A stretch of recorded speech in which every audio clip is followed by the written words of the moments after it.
The life of Nancy Wilson is one filled with incredible impact and much success. A Grammy winning vocalist with a decades long career, she earned recognition as a jazz legend through her chart success, acclaimed recordings, and elegant form of musical storytelling. I personally have been an admirer of the late singer's work for years now, and I'm super excited to take this dive into her background and impact. Class, jazz, and success are calling. Pick up!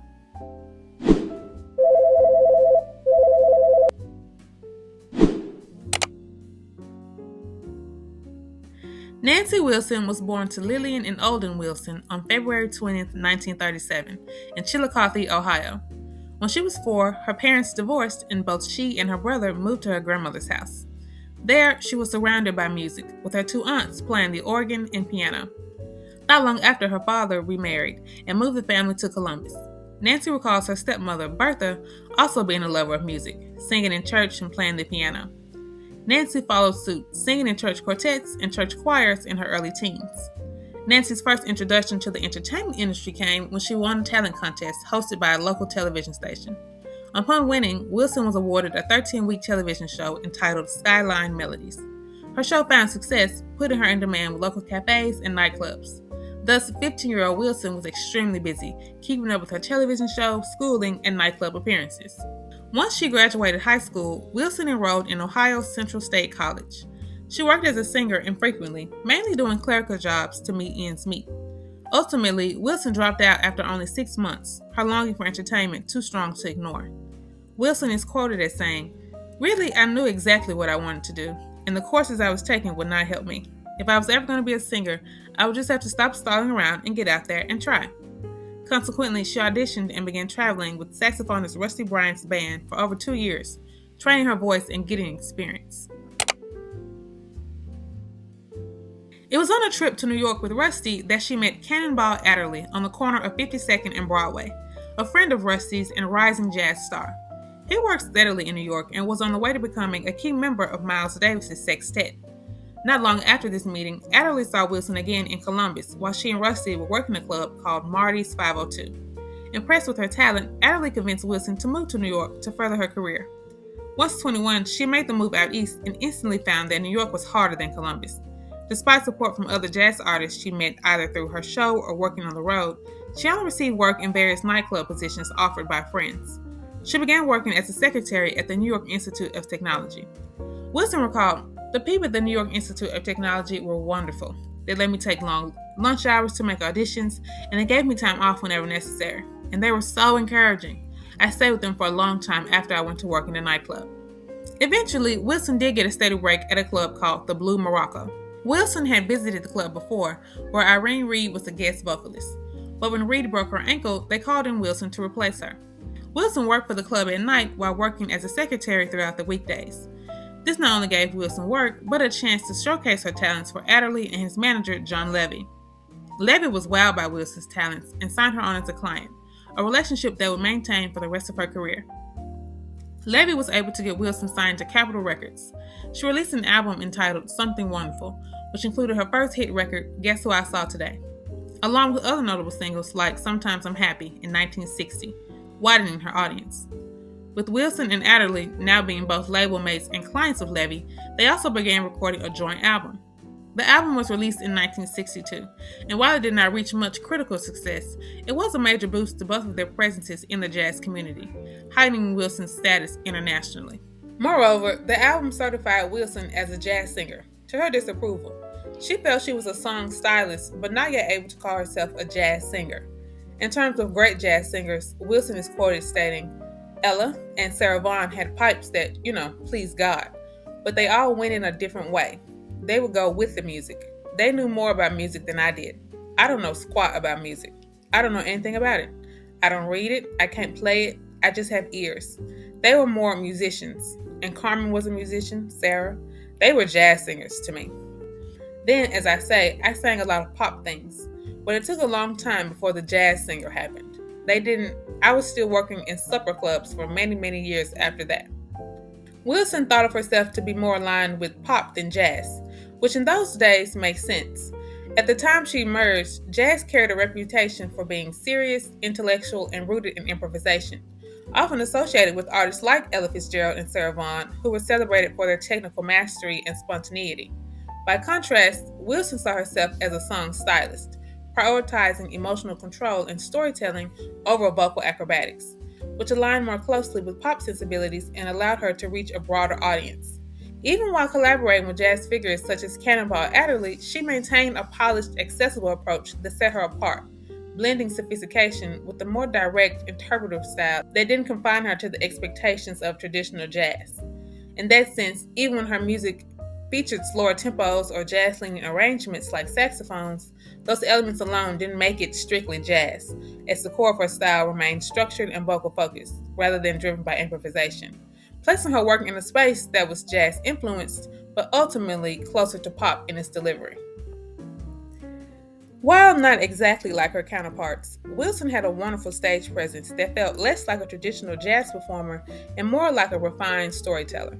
She wasn't overly animated or physically expressive in the way some performers were. Instead, she commanded attention through poise, stillness, and control. There was a kind of quiet confidence in how she carried herself, elegant, composed, and intentional. When she performed, it often felt like she was living the song rather than performing it, using subtle facial expressions, timing, and phrasing to draw the audience in. And that restraint actually made her more captivating because every small shift in emotion felt deliberate and meaningful. Vocally, her styling followed the same philosophy. She didn't rely on big runs, scatting, or vocal acrobatics. Instead, she focused on clarity, diction, and emotional nuance, slightly bending phrases or lingering on words to make lyrics feel intimate and conversational. Her voice wasn't about overwhelming power, it was about precision, reinforcing her identity as a song stylist. When you compare that to jazz artists of her time, who were absolutely wonderful in their own right, the difference becomes really clear. Singers like Ella Fitzgerald often brought a sense of playfulness and technical brilliance to the stage through improvisation and scat, while Sarah Vaughan had a more dramatic and musically expansive presence, with a rich tone and a tendency to explore complex harmonies. Wilson wasn't trying to compete in that space. Where they expanded songs outward through improvisation and vocal display, she narrowed them inward, focusing on interpretation and emotional storytelling, making her performances feel more like a carefully crafted scene than a spontaneous musical exploration. Let's compare Wilson to Sarah Vaughan in particular, whose identity as a jazz singer comes from how she treats melody and structure as flexible rather than fixed. Vaughan approached singing almost like an instrumentalist, reshaping melodies, playing with timing, and moving through sophisticated harmonies with ease. Even when singing a standard, there is a sense of spontaneity, as if the song could shift direction at any moment. By contrast, Wilson stayed more anchored to the composition, using her voice to deepen the emotional meaning rather than reinvent the musical framework. Where Vaughan plays with the music, Wilson interprets it, which is why Vaughan sits firmly within the jazz tradition, while Wilson moves more fluidly between jazz, pop, and vocal styling without being confined to one genre. After her early recognition, Wilson quickly moved into a period of growing crossover success in the early to mid-1960s. Her career shifted from jazz-associated visibility into a broader pop and R&B reach, especially as she began recording more commercially oriented singles while still maintaining her signature sophistication as a song stylist. This era produced her biggest hit, You Don't Know How Glad I Am, in 1964, which became her defining crossover moment and earned her a Grammy while charting strongly in both pop and R&B markets.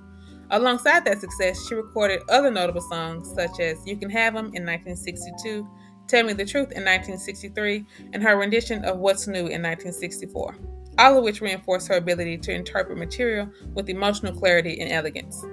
By the mid-1960s, with songs like The Grass is Greener, she had firmly established herself not just as a jazz-influenced vocalist, but as a crossover artist whose work moved fluidly between jazz sophistication and pop accessibility. While on Capitol Records, Wilson recorded over 37 original albums and was second in sales only to the Beatles, outselling Nat King Cole, Frank Sinatra, and the Beach Boys. Wilson also continued her work in television, performing on countless NBC shows such as The Andy Williams Show, The Tonight Show, The Flip Wilson Show, along with The Cara Burnett and Merv Griffin Show, which were on CBS. After so many appearances, NBC gave Wilson her own show entitled The Nancy Wilson Show, which won her an Emmy in 1968. As her career progressed, Wilson tried her hand at acting, appearing in shows like Hawaii Five-0, The Cosby Show, Room 222, and The FBI. She would continue these efforts later on in life on hit TV shows like Moesha and The Parkers. On March 7, 1965, during the Selma to Montgomery March led by Dr. Martin Luther King Jr., around 3,200 people left Selma, Alabama to protest the murder of Jimmy Lee Jackson and ongoing restrictions on black voting rights, with the crowd eventually growing to about 25,000 by the time they reached Montgomery. Nancy Wilson was among those who took part, even though she knew being involved in something so public could come with professional risk. Still, she felt strongly that it was necessary, and her participation reflected a real, lifelong commitment to civil rights and supporting progress for Black Americans. At the same time, her influence wasn't only through activism. It also showed up in how she was seen in mainstream media. Appearances on shows like The Tonight Show and The Carol Burnett Show helped shape how audiences viewed Black women in that era, presenting Wilson as polished, graceful, and fully in control of her artistry. In spaces where Black women were still underrepresented or often limited to certain stereotypes, Wilson helped to normalize the presence of sophisticated Black female performers in national entertainment spaces, reinforcing her impact not only as a vocalist, but also as a cultural figure, contributing to broader visibility and representation. Although Wilson continued her signature style of jazz-inflected vocals, by the 1970s, her mainstream visibility began to decline as musical tastes shifted toward disco, funk, and more youth-driven radio formats. During this period, artists who had risen in the earlier jazz and vocal pop traditions often found it harder to compete commercially with the high-energy, club-oriented sound that dominated the charts. In 1980, after 20 years and over 36 albums from Capitol, Nancy Wilson moved to Columbia Records and began a new phase of her career. This transition reflected both industry changes and her adaptability as an artist, as she became one of the early voices associated with the emerging urban adult contemporary format. Urban adult contemporary, often shortened to Urban AC, didn't really emerge as a fully defined format until the late 1970s, and especially the 1980s, but it grew out of a clear shift in radio and Black popular music. By the late disco era, mainstream pop radio was leaning heavily toward younger audiences, high-energy dance music, and increasingly synthesized production. That left a gap for older listeners, particularly Black adults, who still wanted contemporary Black music, but not necessarily disco or the more youth-centered sounds dominating top 40 radio. Urban AC developed as a response to that gap. It essentially carved out a space for a more mature, polished sound that blended soul, jazz-influenced vocals, softer R&B, and sophisticated pop production. It was less about club energy and more about smoothness, emotional delivery, and adult themes. In that sense, it did fill a void. It gave artists and audiences a place where Black vocal tradition could evolve without having to compete directly with disco or later hip-hop-driven formats.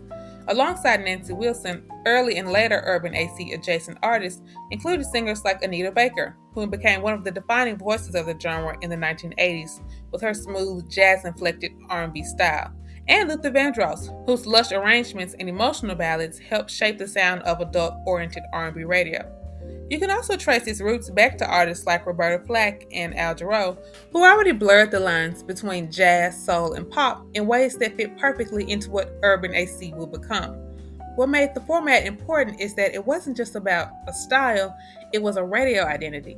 Stations could program music that felt contemporary but not aggressive, polished but not disposable, rooted in Black musical tradition but aimed at adult listeners who had grown up with earlier eras of soul and jazz. For artists like Nancy Wilson, this shift actually made sense with her long-standing identity. She had always emphasized interpretation and emotion rather than trend-driven sound, so Urban AC gave her a space where that approach was not only accepted, but central. Even with change, Wilson continued to find success. During the 80s, she continued to tour and record with notable jazz figures such as Chick Corea, Joe Henderson, Ramsey Lewis, Dinah Washington, and Ella Fitzgerald, just to name a few. She performed at numerous jazz festivals throughout the States, while also strengthening her voice overseas. Wilson, a traditional vocalist who preferred to record in live settings, recorded 5 albums for Japanese labels, as she often found that American record labels did not offer her that flexibility. Despite those limitations, her appeal remained strong enough that she achieved international recognition, including winning the annual Tokyo Song Festival. As Wilson continued work in the 90s, her career was filled with acknowledgement for her contributions to the industry.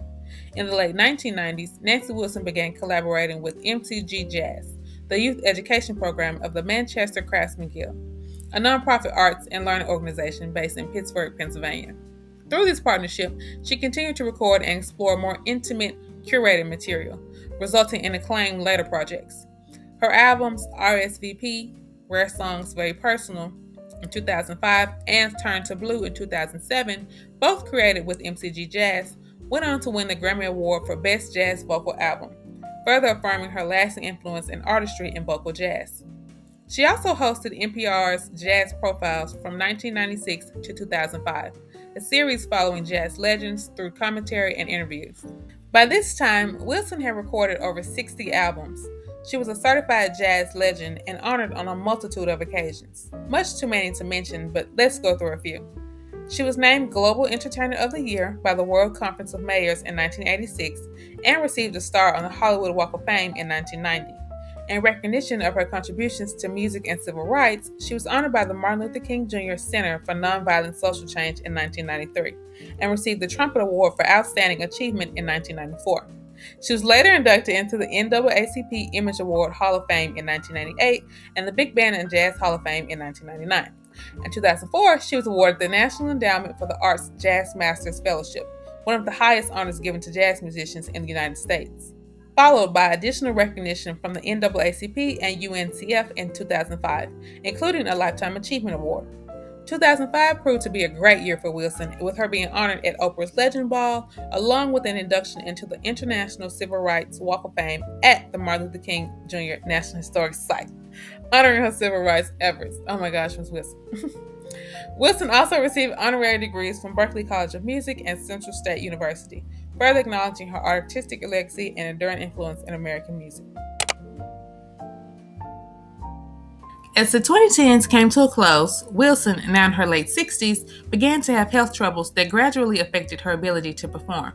In 2006, she was hospitalized after being diagnosed with anemia and a potassium imbalance, requiring intensive medical care and forcing her to step back from scheduled appearances, including a tribute event for Aretha Franklin. A couple of years later, in 2008, she was admitted to the hospital again due to lung-related complications, though she recovered and was later reported to be in better condition. By September of 2011, Wilson decided to stop performing altogether, her last performance being at Ohio University in Athens, Ohio, the state where it all began. Wilson would eventually face kidney cancer, and she passed away on December 13, 2018, at her home in Pioneer Town, California, at the age of 81.